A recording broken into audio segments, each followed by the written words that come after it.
So hey guys, guess what time it is? It's actually future Michie here. I actually had the audio recorded for this originally a little while ago, and I had the video all set to go, and my program decided to just die on me. Just my luck.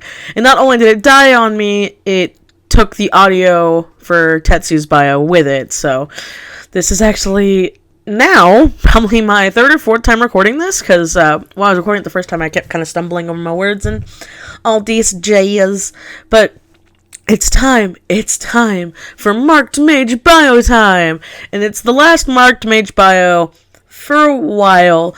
Actually, a lot of people don't know this. The big reason why these got done the way they were and I was able to do them chronologically was back when I did my end of the year sale last year in 2017. I actually had an amazing commissioner commission me to update all of the mages' bios, and that was just it. I was supposed to update them. I wasn't supposed to do them as videos, but I'm like, oh wow, I've actually someone commissioned me to do my own stuff, to work on my own things. And that's never really happened before that instance. It's happened a lot more now since then, but at the time that was a first. And so I was like, well, I'm going to have all 7, so I'll be able to do it for 7 months. And I think that's a great thing, and that's where this all came from. And it is, of course, my first beautiful babu, Tetsu, which is also, she's kind of become my mascot at this point. She is my favorite character, and my oldest character, and my baby. And so I'm going to go into a little bit of detail into her creation and her history before I actually get into her facts like I did with the other ones, because she's got her just character creation has a whole story to tell. So it was right around 2007, 2008, but like almost 2008. Cody and I had no, it's not 2007 then. Why am I thinking 2007? It was right around 2008. And I had never had an original character before. Never. I never had a single one before that time. I was in high school. I had, I don't think we were dating yet, but I know we was like really close to dating. So it was in the fall. It was in the fall of 2008. And it was either right before Cody and I started dating or right after. It was really soon. And what happened was, I was in class, and this idea came to me for this, and her design did too, of this little, at the time, she was a little Victorian witch with purple hair, light purple eyes, and black face markings under her eyes. You know, like a lot of makeup and stuff. And a lot of you guys don't know this and probably can't tell from my vlogs, but I do consider myself a goth person. You know, I love the culture, I love everything about it, I love dressing like it, I love the makeup, I feel the most pretty and the most myself in that environment, in that culture. But I was raised in a household where you don't wear makeup a lot, so because of that, when I'm just around the house or I'm just doing vlogs or I'm not doing anything besides just going around the house or doing errands, I don't see a point to wearing makeup, which is kind of why I throw it on my characters all the time. But when I do, I do tend to finger quote fit the part. But anyway, she was inspired by that, and I kept drawing her, and I just kept falling in love with her, because I had never had, like I said before, I'd never had an original character. I had a fuck ton of fan characters. I had so many fan OCs. You know, I think they were called, like, actually, like, RPCs, if I remember correctly at the time, because they were roleplay characters, and I was, like, a part of all these, like Naruto and Bleach and fucking so much anime, which was actually really funny for how she came to be, was because I didn't want her to be, like, I was so into anime and everything else at the time, and all these stories and stuff. I had gotten really into literature at the time, you know, kind of like how I am now, and I never felt that was her. It was never meant to be her, and her story has actually changed quite a lot. The only things that haven't changed, that have never changed, is her hair color, her eye color, her face markings, her body type, and where she lived. And by that, I've talked about it in streams and junk, and it's in her Britain bio, but I'm not going to say it out loud because it technically is a part of her book series.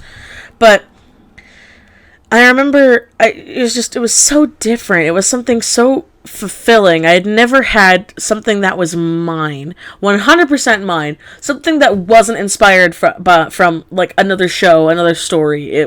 She was her own thing.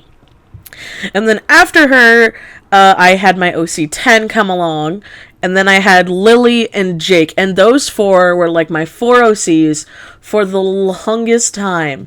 And it wasn't until I actually started talking to Aerofex Dracona / Anna that I was able to like work with someone who also had characters. She had a lot more characters than I did at the time, but she also had friends to bounce off from it. I didn't have that, and I think that's something you kind of need when you want to create stories and good characters, is you need people to bounce ideas off of. Like, I'm not saying you can't do it all on your own, people do, but all the people who have successful characters and like well-rounded characters and stuff like that, they either A, do a lot of research like I do, or they have a lot of friends who also are creators, authors. You don't even have to have people who, are artists in like the sense of like drawing and stuff.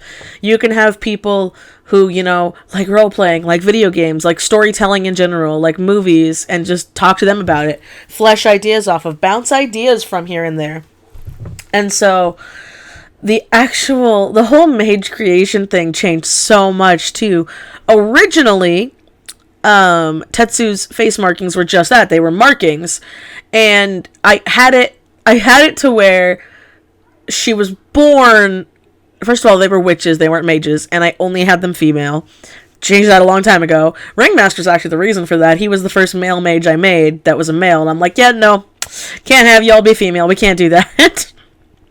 Also, before anybody asks, in the context of the world, no, there can never be a trans or anything else mage in that universe. They will be either male or female. Just in case anybody was asking, it's not physically possible for how their genetics work and how the essence and everything and the whole magic system. It doesn't work like that in that world. Sorry to crush your hopes and dreams. I've had a couple of people ask in the past, and so I just want to step that out there now. That can't happen. But back in the day, oh my god. And then that's how it was. They all had face markings. They all had this idea going on where, there was Siren, whose design didn't change much.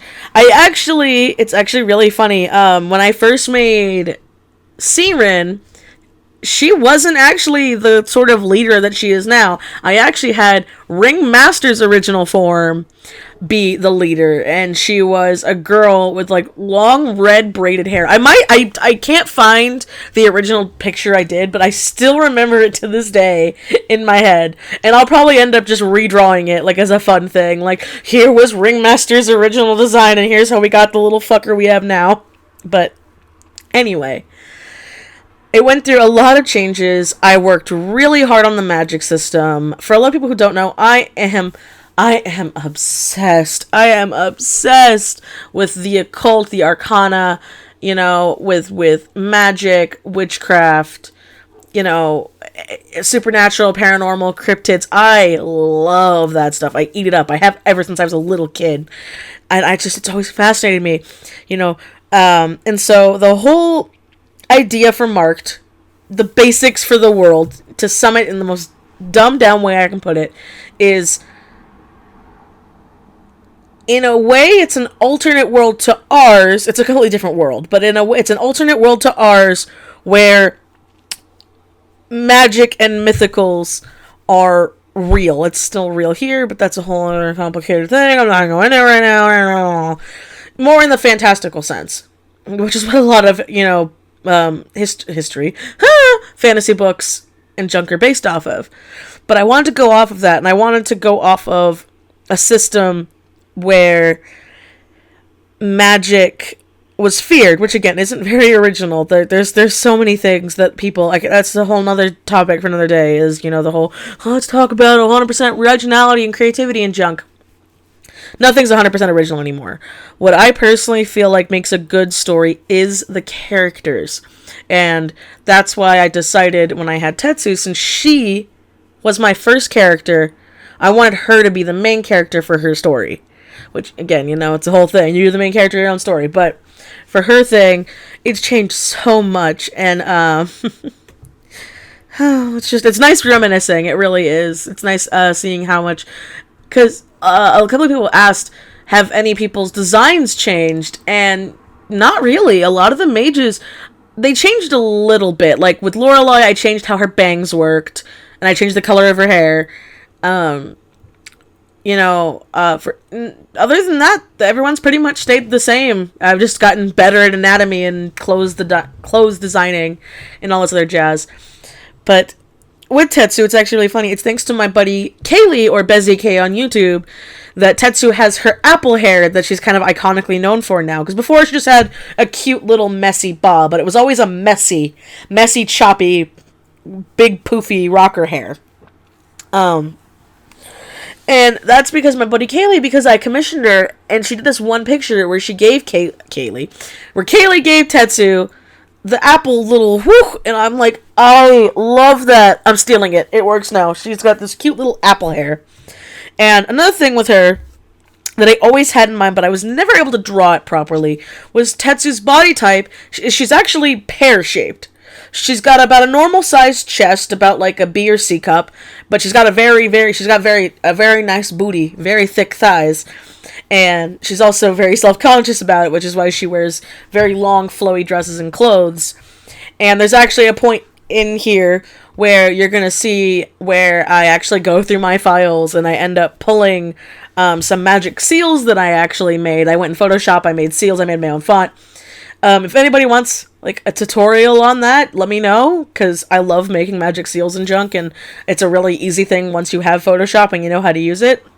And so I was doing that, and I always had an idea in my head when I worked through the magic system, and that's to do with her design.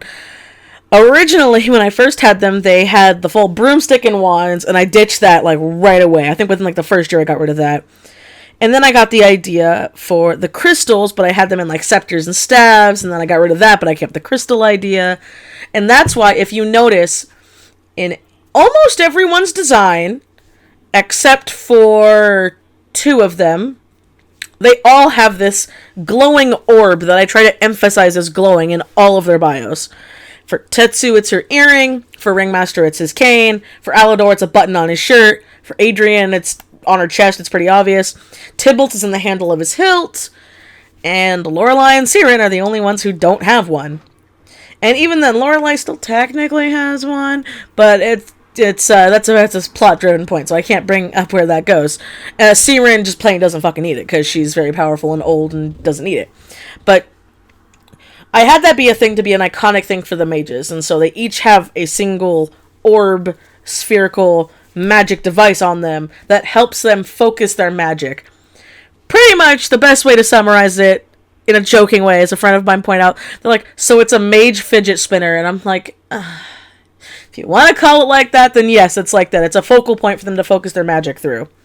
Another fun fact is the brightness of their hair, and it's something I've also always had, has to do with their mana level, like in a video game. So if this is in a video game sense, if you're playing as Tetsu and you're using too much mana, slowly her hair would start to get more and more and more pale until she was white. And when her hair was white, that's when it would get to like your character's about to die mode, like, like screen would turn red, they're getting very physical and serious, because when a mage's hair turns white, it means they are very low on energy, and their energy comes from their soul, so they're like borderline about to pass on, which is that's not a good thing. But I think I can talk about so much other stuff in the world, but I think that's all I should do now.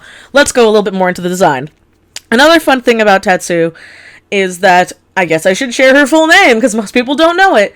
Her full name is Tetsugaia, and it's French, but meant to be said with a Creole accent. And now I'm probably going to butcher this, because I'm not French or Creole, but I have had my friends who are Creole and French say it for me a couple of times, so I know how to say it. And so her name is pronounced Tetsugaia, which sounds very weird, and I probably butchered it, because it's not my native tongue. but it sounds very like elegant and flowy, which has to do with her. She's always been a very like mom friend character. She's got a grace about her. She's like a flower because she is a earth mage, and the female earth mage, she's a earth mage. She is an earth mage, Michelle. Get your grammar right. She's an earth mage, and so because of that, she has a strong connection to, you know, the world and its flora and fauna and everything else there. And because of that, she actually gains her essence from the planet, you know? Doesn't mean she can't, you know, get hurt or wounded or anything, because that's something I changed. And as I've stated, all of their marks, if you see any of them with the black markings on any part of their body, it's a scar. And the reason for that is mostly more symbolic. It has to go back to the whole purity factor. It's also why, fun fact, none of the mages have body hair. None of them can ever grow out a beard. None of them can ever have arm hair or armpit hair. They only get hair on their head, which also has to go with the purity thing. Because, you know, once you go through puberty, you grow hair, you're no longer pure. It's a whole... symbolism is a great topic, but that's kind of the whole point with that. So, sorry guys, Ringmaster can't ever get a beard or a mustache. You know, Tibble can't grow out stubble and have a hairy chest. I don't know why people would want him to have one, but I've had a couple people be like, I bet when he's older he gets really hairy, and it always makes me laugh, but... Another thing that's always important in Tetsu's design, and this is something I've always... Back to the topic at hand here. Something that I've always wanted to incorporate that I never was able to, because it was always something she had. I was just never good at it, was she always had her familiar with her Camino, which is her albino corn snake. Now, most mages and witches familiars are usually like owls, crows, cats, rats. But for Tetsu, I always saw her with a snake. I always saw her with this beautiful little snake buddy that's like her conscience on her shoulder. He's like a second parent to her. He's one of her best friends, and he is, in a way, her protector and her guardian. And don't ship them together, please. Never do that. That's just kind of gross. But because of that, they've always had this close bond, and they're always with her. And because he is her familiars also work a little differently. So whenever you don't see him with her, it's either A, he's inside of her, and not in the gross way, you sickos. He's inside of her because he can actually phase through her skin. Or he's getting something for her, because he's also very fast. He is what helps her gather ingredients for her potions and her elixirs, because she's also a potion master, and she's very smart. And she is a character with a lot of diligence. When I had her when I first made her and she like came to me and everything, that's exactly how I saw her. Was she was very driven, very diligent, and through the stories, you actually get to see her process of her hard work and her perseveration and everything. Because the fact that when she started out, she wasn't good at magic at all. The time I'm drawing this, she's pretty good and smart, because that's when she's older. This would actually be her main form is actually about midway through the series, which is also a fun fact. I also finally was able to draw the seals in her dress, because another thing on the magic system is they work off of a couple of different things, but one is seals. So Tetsu, pretty much, if you're like a D&D fan like I am, or a giant nerd, you would understand the handbag of holding. Well, she kind of does that with her clothes, because she also has to make all of her own clothes with magic, not her hands. Potions and cooking are with her hands. But because of that, she's able to just tap certain parts of her dress, and she has things where she can keep her books, her books, potions, summons, a lot of her pets, because she is also a summoner. Which, when you say it out loud, it sounds like she has a lot of things, but she also has a lot of faults, which is what's very important when making a character. Is if you want to have a very strong character, like I've worked hard to make her a very realistic, strong character, you need them to have faults. While Tetsu is this very powerful mage, she is very much a pacifist. Like I said, she is a summoner, she's a potion master. She doesn't like confrontation or, conflict. She's also she's very passive. She doesn't like to hurt people. She doesn't like to hurt things. Even animals she doesn't like. Yes, there are animals she doesn't like, and she's actually chronically afraid of. She goes past it if they're in pain or they need help, because she just can't stand seeing things in pain, which also has to go along with the whole earth thing, because each mage has a certain reflective of their personality in their element and in their personality. which is, also a thing. A couple people have caught up on that, and so I'm like, yay, when people catch it. When I don't point it out, it makes me feel like I'm a good writer, because I very much believe in the show don't tell, and so with their actions, you'll get to know the characters and know everything about them. And oh my god, I'm already talking for like 20 fucking minutes. Jesus Christ. Well, I knew Tetsu's was gonna be a long one. I really, really did, but.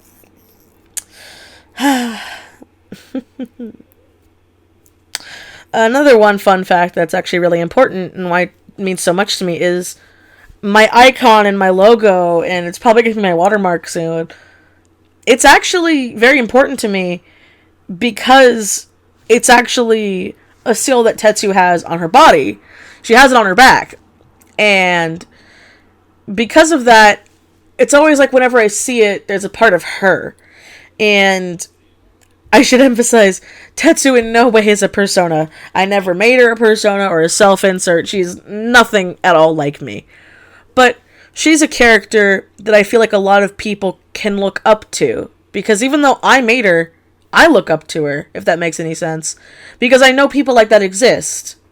Through all my research and my studying and working on this, I've seen people go through terrible things and end up great people, and some people end up going through wonderful things and end up as shitty people. And there's always exceptions to the rule, and there's always twists and turns and stuff there. I almost mentioned my other story there for a minute, but yeah. Oh, another thing too. Before I go, I guess I should mention. They all wear different outfits. All of my characters tend to have different outfits, except probably Siren and like maybe 2 others. But that's because I like putting them in different outfits, and throughout their stories, you see their outfits change and their personalities change as they grow. And yeah, it's just another little fun fact, because I changed her dress out. So I still love her dress, her old bio dress. It's been so old. Her last bio was done in like 2015. She definitely needed a touch-up. And so, with that, I'll leave it here. There's still a lot that I haven't brought up about the character that you can read of in her bio and eventually when the stories come out. But as for right now, I'm gonna leave it here, which I feel like I said like 15 times by now. But I hope you guys enjoyed, and as always, guys, I will see you next time. Bye!